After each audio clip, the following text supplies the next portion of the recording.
Hey folks, how's everybody doing today? My name's Rick, and I'm coming to you live from Syracuse, New York. We are Sticky Ricky and Smokin Joe's backyard barbecue. As you can see, I'm in my backyard, and I'm going to cook for you today Lollipop Chicken. And this is a fun dish to cook, and it's fun to eat as well.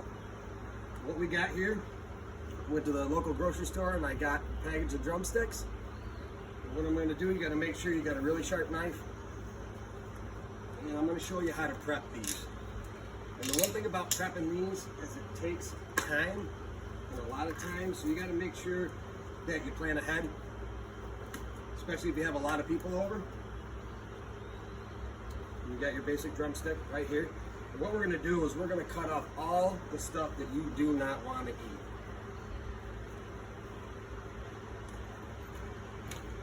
Like I said, make sure you have a really sharp knife. That's very important. What we do is we cut just above the ball of meat here, all the way around. I just take it and I go right down to the bone. And these are going to look pretty too when I'm done. It's going to look like a lollipop. It's fun for kids too. And we just take this,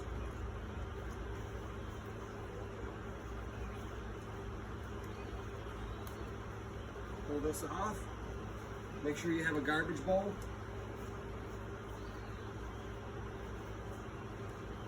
The one thing you got to make sure too is that there's a thin bone that runs up along it, and you got to make sure that you get that out. It's right here. What I do is I reach right down in, snap it right off.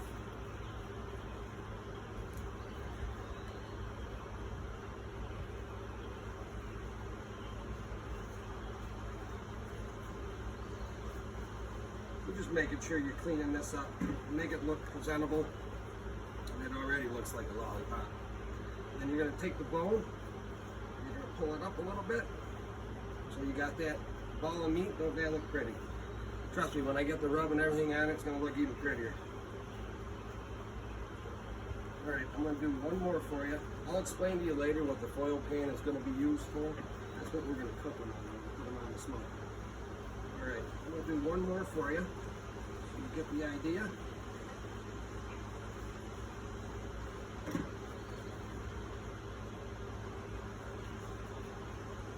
I did this for it was a 4th of July party. I didn't even get one. They were gone quick. That's how good they are.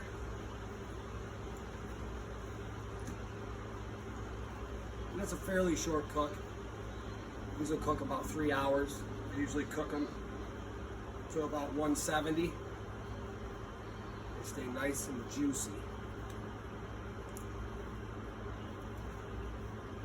So this really sharp knife comes in handy. Head off.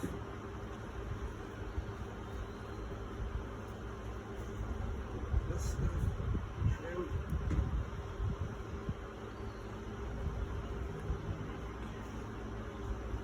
Don't forget about that bone. Check that one in. Snap it right off.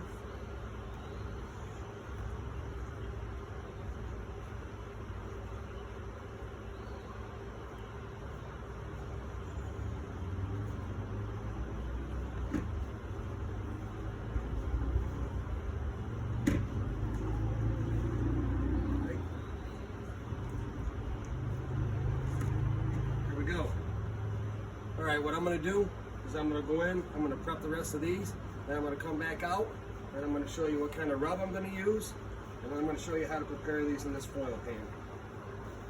Alright, see you when I get back. Hey everybody, welcome back. And earlier I showed you how to prep the lollipop chicken. I went inside, I prepped the rest of them, and this is what I got. You want to zoom in on it a little bit?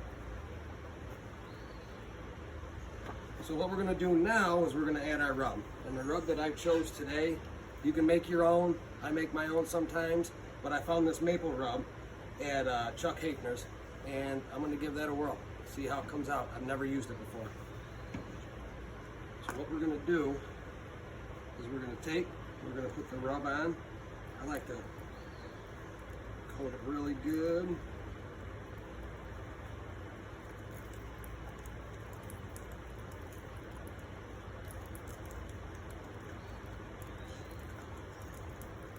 You can go heavy, you can go light. It's really up to you and how much flavor you want. To me, it's all about flavor. All right. Now what I'm going to do is I'm going to take 2 sticks of butter. I'm going to place them in the center.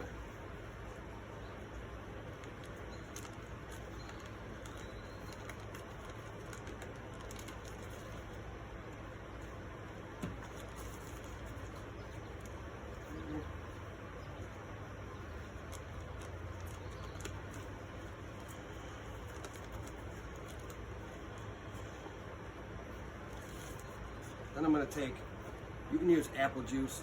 I prefer apple cider.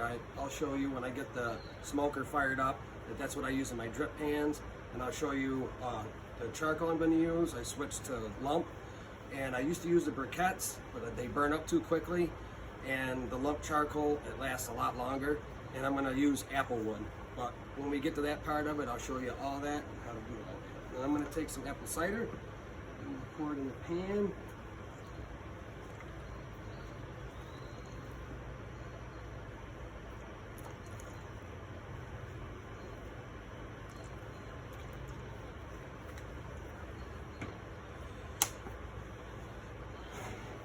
And now, what I'm going to do is just break off small pieces.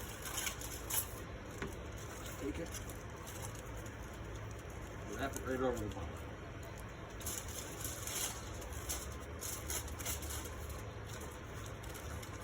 All right, I'm going to finish this up. When we come back, we're going to get the smoker fired up, and we're going to put these bad boys on. All right. Welcome back. I got my smoker up to temp. I would usually do this with the lollipops or with anything that I smoke. I usually run anywhere from 250 to 275. Some guys run hotter, but not me. It's all about grill temp and internal temp of your meat. So we're at about 260 right now, which I'm fine with. I use Royal Oak lump charcoal.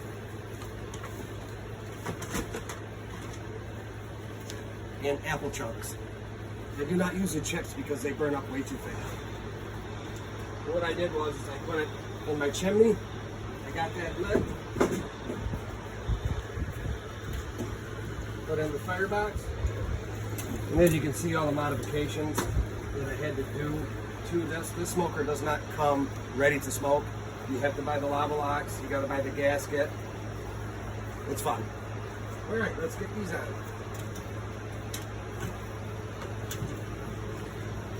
And in here you want to make sure, I got a drip pan on each end, and I got my probes in here, Thermo Pro. This thing is the cat's meow.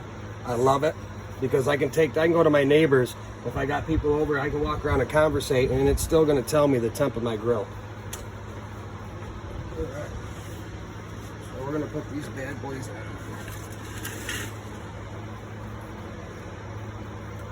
There we go. All right. Get this closed up. Locked. And I should be back with you about an hour and a half, 2 hours. Maybe we'll do a little spritzing. I'm not sure. I'll see how they look. But stay tuned. All right, welcome back. Now those lollipops that we put on, it's been about an hour and a half. I'm going to check them.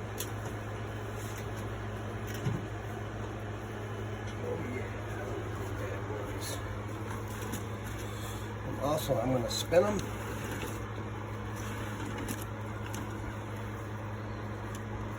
I like to do that to keep the heat even. All right, probe them.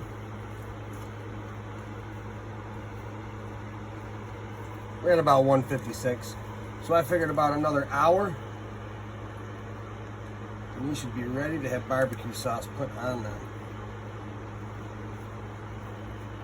You always got to remember when you're using your probe too, that you don't want to touch bone because the temperature reading is not going to be accurate.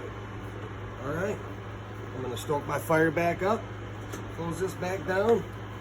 I'll see you in about an hour.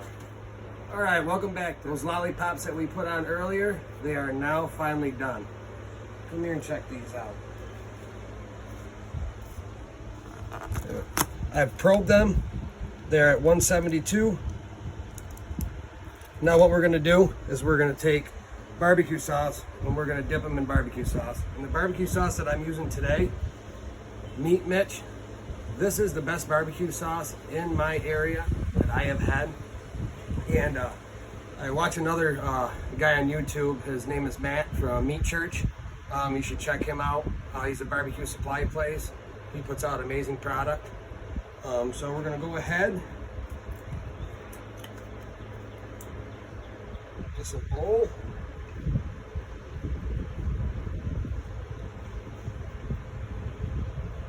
All right. Now I'm gonna go ahead and remove all the tin foil off these.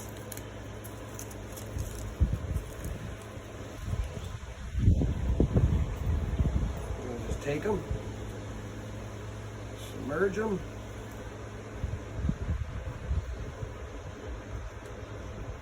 there we go. That looks absolutely like a candied apple.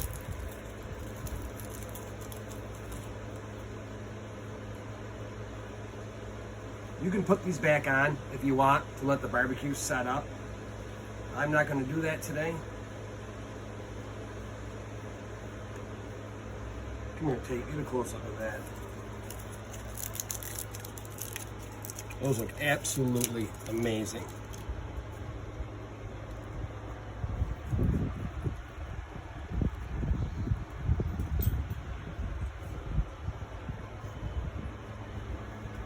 All right, now we gotta do the taste test. I'm gonna let my camera girl, my daughter Tatum, take a try. What one you want, Tate? Pick that up and tell me how that tastes.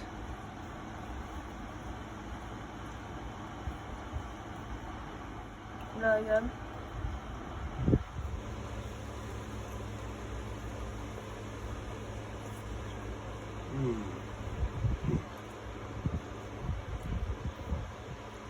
So juicy. That is amazing. All right, barbecue is so simple. That's amazing. A lot of prep work, but at the end of the day, words can't even describe it. All right, I'm gonna wrap this up here, and until next time, I'm gonna have more videos out there. Eventually, we're gonna be mobile, and eventually we're gonna wanna get into some catering, so I'm gonna be able to show you some long cooks, some overnight cooks, and preps, and how we're gonna do things. My buddy Joe couldn't be here for this video, but he is gonna be around. Well, we're done with this cook. It's been fun. Hopefully we can do it again next time. And always remember, sticky fingers always taste good.